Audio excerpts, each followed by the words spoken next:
Padayon, tuloy-tuloy lang ang buhay, pagtatanim. At yan na po yung ating 65 days dry seeding, sabog tuyo.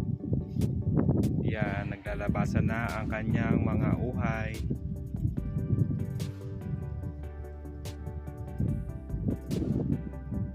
Hindi nga lang siya sabay-sabay kasi kulang talaga siya sa tubig, pero okay lang yan. Kahit paano ay meron tayong aanihin dyan.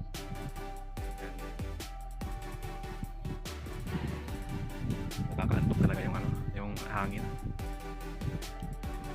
Yan yung kubo natin, wala pang bubong. Inordiran ko pa siya ng 200 piraso ng nipa para hindi siya mainit.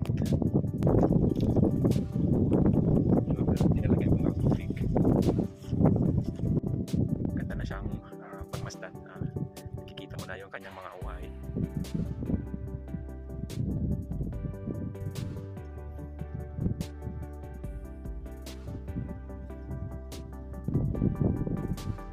Ito yung first time kong ginawa, yung magsabog ng tuyo ang lupa.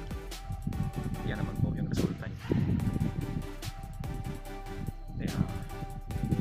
Kaya sa susunod kong video, alanganin talaga yung tubig. Ito na lang yung gagawin natin, dry seeding.